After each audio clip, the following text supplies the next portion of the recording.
So the last time that Croatia were at the World Cup, they were in the World Cup final, but today they got themselves off to a bit of a staggered start, only mustering a draw against Morocco. We're going to take a look at that and the rest of the action over in Group F, and that's coming at you next.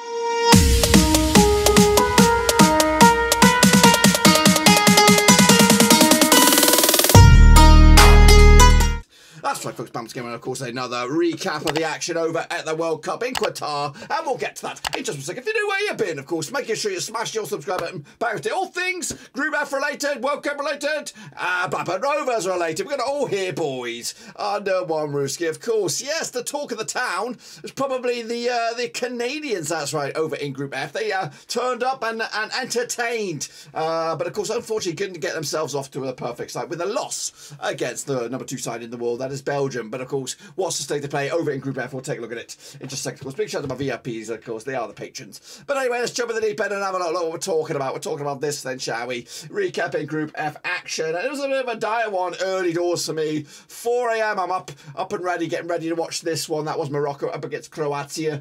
And Morocco again. They came and they put up a show, put up a fight. We're a little bit hard done by not to get a point. They had more shots than Croatia did, but of course Croatia had more of the ball. And as you see, more free kicks than they did. But it was a very a chess match, of course. And again, these two sides, from what I've seen of Group F today, they're going to have a bit of a torrid time against a very, very good Canada side. We'll elaborate on their performance in a minute against Belgium.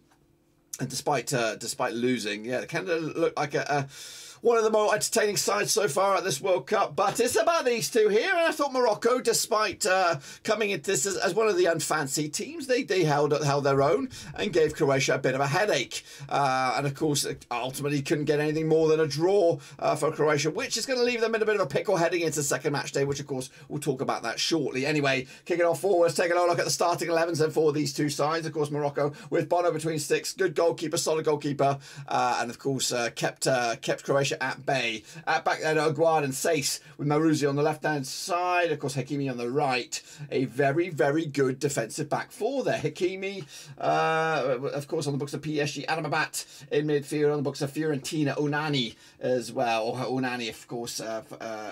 Meanwhile, moving forward, Amalala, Boufal, Ziyech, of course, and Esri up top.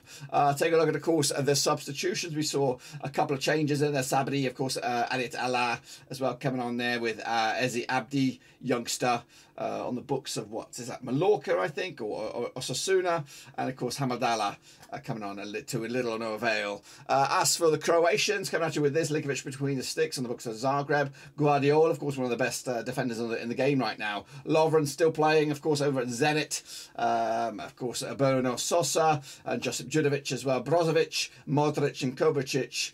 Of course, with Perisic, Vlasic and Kanaric up top. Toothless. I thought they were very, very bland and very, very vanilla, with the only major threats coming from midfield, to be fair. Perisic still got a foot on him, but ultimately I'm concerned for this Croatia team. They couldn't break this Moroccan side. I do think they could carve open Canada a little bit, just like Belgium did, and we'll elaborate on that as we wrap up this one. Take a look at the subs then. Lovro Major coming on, and he was a little bit lively. Mario Pasalic as well, Moroslav Osilic, and Marko Livaja. Of course, good to see some younger Croatian players cutting themselves into the team there. You've got Vida still knocking here at 33 years of age. Take a look at, of course, the match ratings then, shall we? Of course, the man of the match, from a third-eye point of view, goes to Aguad with a 7.3 for the Moroccans, the best man on deck there. As for Croatia, Guardiola with 7.4, Dijon with 8.2, trying to roll back the years maybe, but again, not much to get excited about. Taking a look at the heat maps, of course, left hand side is Morocco, and as you can see, not much going on. Croatia with a lot of the ball, but ultimately not creating in that final third. So very, very desperate times it was for Croatia, and they couldn't break down a resolute Moroccan side. But what about the fans then? Of course, we check back with our representatives for these nations, and of course, and their thoughts as real fans of those real nations after their first match day over at Qatar 2022. Hi, the game just finished. We didn't really play very well. We're pretty disappointed. We think Modric wasn't really on the level this game. I mean, he was playing fine, but he can play a lot better. Our right side was completely invisible. the left side was playing pretty okay, like I suspected, but nothing special. It was definitely not enough. The refereeing was fine. Maybe there could have been a penalty given. There was a nasty situation with, I believe it was Kramaric, but nothing was given in the end. I'm fine with it. I think we just didn't play, I guess, hard enough to win it. And we'll see what happens next. We'll see the game with Belgium and Canada, and then hopefully we can go from there. We can gauge the situation from there. But hopefully we can beat. I mean, I'm guessing we'll beat Canada, and then the game against Belgium will be the deciding factor for the group. Hello. Short clip on Croatia. I don't know what to say about that match. It was very, very boring. Very boring. To sum it up, our defense was amazing. Guardiola and Lovren put in performances that really took my mind off, just blew my mind. Because Guardiola, at his age, first ever game in a World Cup, really good. Lovren also very good. Some people question about him starting, but I think he's proven that he deserves to start ahead of Šutala and Erlic. And then we have the midfield. Our midfield and fullbacks weren't that good. I can understand the fullback position. Sosa and Juraju more stayed back because of Hakimi and Mazuri. So, yeah, you have to cover those two because they are really good attacking threats for Morocco. So we covered them. Morocco didn't produce anything this game. Most of the midfield was very bad. Brozovic coming back from injury, not a great performance. Modric, I think this is the worst game I watched from Luka Modric in the last 6 to 5 years, I think.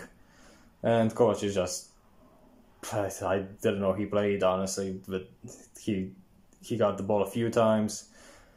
That's pretty much it. Our attack, also, when your midfield of, I think, the best midfield in international football, when they don't play that good, yeah, you can't expect that much from the attack. So Levi came on for Kramaric, who did nothing. Vlasic was very bad. He got that. We were great in the end of the first half, right before the halftime whistle. We didn't score. Vlasic straight into Bono with a shot after a Sosa cross. Modric over the goal. Just not a good performance overall, and hopefully our midfield gets up to speed, and our defense stays the way it is, and hopefully we can on Sunday, because that is a game we must win. It's not even a question now. I'll take a point, but I expected more. But yeah, that's pretty much it. You all over. Elsewhere over in Group F, of course, Belgium got their campaign off to a perfect start with a 1-0 win over Canada in what was, I think, the best game of the World Cup so far. I'm not going to lie, because Belgium sat back, took the heat, the Canadian heat. Of course, they're traditionally known to be an ice cold nation, but they showed up and bloody entertained. Were you not entertained? I was very much entertained, and I was a little bit pissed that Canada got nothing out of this. They had a penalty, of course. Alphonso Davies had the pressure to put the ball in the back of the net, haven't scored a goal in the World Cup ever, so they were hoping to change that, and unfortunately could not convert from the spot. But they had 22 attempts, of course, 11 of them off target. Must have 11 of them on target, but 54% possession for Belgium, who did strike just before the break, 44th minute on the clock. Of course, Batshuayi coming in there for Lukaku and got himself a goal. And of course, a fantastic, a good start for him to maybe even push for maybe a regular berth now, even with the returning Lukaku, hoping to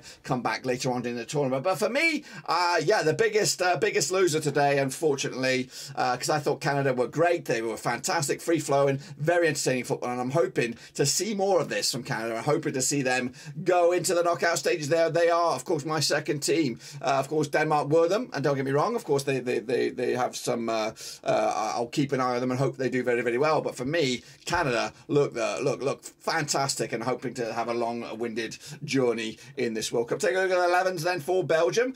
We've got Courtois between six, one of the best goalkeepers in the world. Vertonghen, 35 years old. Alderweireld, 33 years of age. We've got Dundonocka as the other third centre-back there. Witsel, Tielemans, Castagna and Carrasco, De Bruyne, Hazard and Batshuayi. Of course, on paper, a very, very good attacking trio. Hazard, valued at a measly £7.5 million. How I mean, we can probably get that. It's probably the same as Brereton Diaz is worth more than he is. Taking a look at the bench, then of course we got Thomas Meunier coming on. Of course, Unana, a youngster, of course, Leonardo Trossard and Luis Apenda up top, playing in the books for Lens these days. We're flying high, might I add. Take a look at the Canadians. Borjan between the sticks. He's playing over in Belgrade, I believe. Carmel Miller at the back. Victoria. Johnston, of course. Hutchinson, 39 years of age. Fair play to him, playing his football in Besiktas. Of course, Escobardo. He's at books at Porto over there. Ladiera. Toronto. Davies, of course, on Bayern.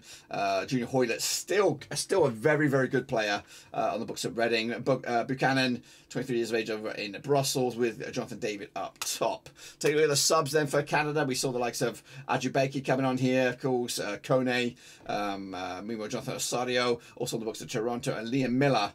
Not too sure where he's been, maybe Basel perhaps, and Cyril Larin, of course, coming also on the books at Brussels as well. Of course, take a look at the match ratings then for these guys. Canada were good. I think some of these ratings are quite harsh. 7.4 Richie Laddie, of course, the man of the match potentially for Canada here. As for Belgium, 7.4 for Batshuayi, Toby Alderweireld 8.2 at the back, Courtois 8.3. He was flexing there, of course, a very, very good performance there. As you can look at the heat maps, Belgium had a lot of possession, but it was mainly with the keeper and the defenders here trying to keep Canada at bay, who were free-flowing, attacking, and have really stepped it up to the plate. That's, of course, a little bit of an overview of my take. But what about the fans? What did they have to say about the game? Well, here I've at least got the Canadian point of view, who, of course, can get out of this defeat with their head held high. My wife and I just watched the game at a big outdoor cafe, and it was amazing how well Canada played. Almost beat Belgium, should have beat them. Missed a penalty. It's bitter, but I'm very proud of the team, and it was an exciting game, high energy. Yeah, it was terrific. So, and with Morocco and Croatia tying, we have a good chance now to get out of the group. Nobody will misunderstand that Canada is a solid team. So, let's go Canada! Yes!